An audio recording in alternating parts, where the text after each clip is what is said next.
मोदी को मुस्लिम दुश्मनी ले डूबी 2/3 अक्सरियत का ख्वाब चकनाचूर हो गया। 400 नशिस्तों का दावा करने वाले 300 का हिंसा भी अबूर ना कर सके। मोदी को जीत की तवक्कुआत के बावजूद बड़ा धचका लगा। भारत के इंतखाबात के नताइज आना शुरू हो चुके हैं और गरूर का सर नीचा हुआ है। मोदी हार गया है। भारत के सेकुलर मुआशरे ने अपनी आइडेंटिटी के लिए रिएक्ट किया है। Be realistic. असल सिचुएशन जो है ना वो मैं आपको बताता हूं। ये बैठ के मोदी को गालियां देने 100 दफा दें, बहुत एनालिसिस करें ना, तो प्लीज रियलिस्टिकली करें। हकीकत ये है कि उसे 272 का हिंसा चाहिए था, 296 पे वो आ गया। हुकूमत तो वो बना रहा है, हुकूमत के नंबर तो उसके पूरे हो गए। भारत के अंदर इंडिपेंडेंट मीडिया नामी कोई चीज एग्जिस्ट नहीं करती। वो इस वक्त बीजेपी को हुकूमत साजी के लिए थोड़ी सी पापड़ बेलने पड़ेंगे। मैं देख रहा था जियो के ऊपर, पता नहीं किसी को, आंध्र प्रदेश के अंदर भी बीजेपी का बुरा हाल हो गया। ये गलत इंफॉर्मेशन है। बेसिकली वहां पे जो पार्टी जीती है वो भी बीजेपी की अलायंस पार्टी है जो वो जीती है। तो you have to look at this. अच्छा, दूसरी किस तरह से भारत की आवाम ने ये इस मर्तबा जंग किसी को वजीर आजम या प्रधानमंत्री बनाने के लिए नहीं थी, बल्कि ये जंग थी, ये इलेक्शन एक लड़ाई था भारत के आईन को, कॉन्स्टिट्यूशन को बचाने के लिए। तो आप चाहे जो मर्जी कह लें, और ये जो एक हाहाकार मची हुई है इसके हाल में मोदी आ गया है, ये बात सच साबित हो गई है।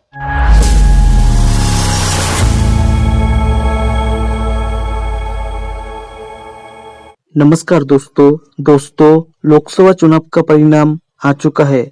इस परिणाम में भारतीय जनता पार्टी 240 सीटें के आसपास ही सिमट गई है।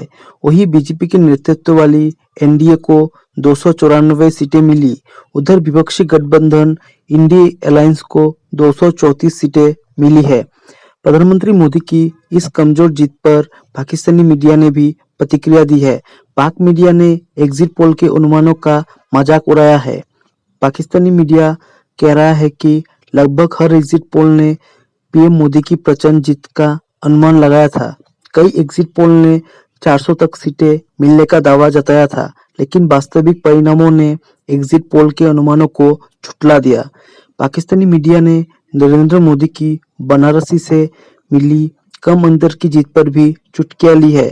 उन्होंने कहा कि जो पीएम मोदी बनारसी से 2019 में 4 लाख के बड़े अंतर से चुनाव जीता था, लेकिन इस बार के चुनाव में मात्र 1.5 लाख वोट से चुनाव जीता।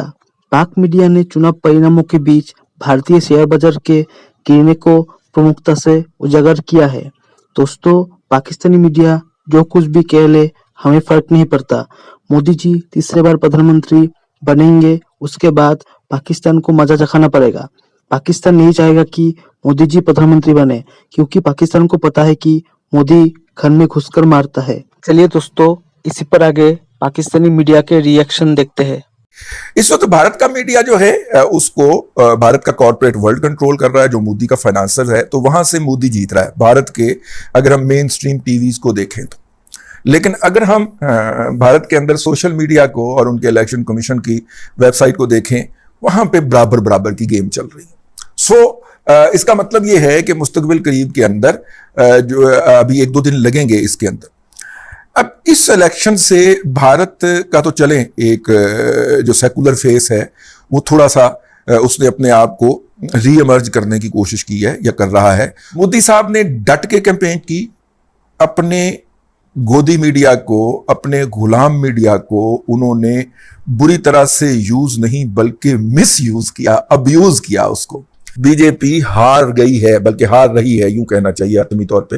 हो सकता है जब तक मेरा ये व्लॉग आप तक पहुंचे तो वो हार चुकी हो। बहरहाल बीजेपी को हार जो है वो बहुत सख्त मुबारक हो।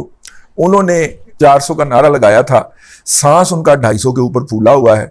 254 पे मेरा ख्याल है सादा अक्सरियत बननी है, और अगर वो 254 क्रॉस कर भी जाते हैं तो 2/3 या 400 के पार उतरने का ख्वाब शायद ख्वाब ही रहे।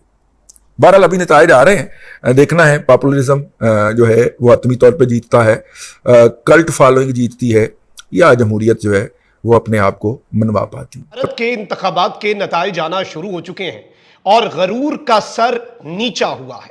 मोदी हार गया है और किस तरह से भारत के अवाम ने ये इस मर्तबा जंग किसी को वजीर आजम या प्रधानमंत्री बनाने के लिए नहीं थी, बल्कि ये जंग थी, ये इलेक्शन एक लड़ाई था भारत के आईन को, कॉन्स्टिट्यूशन को बचाने के लिए।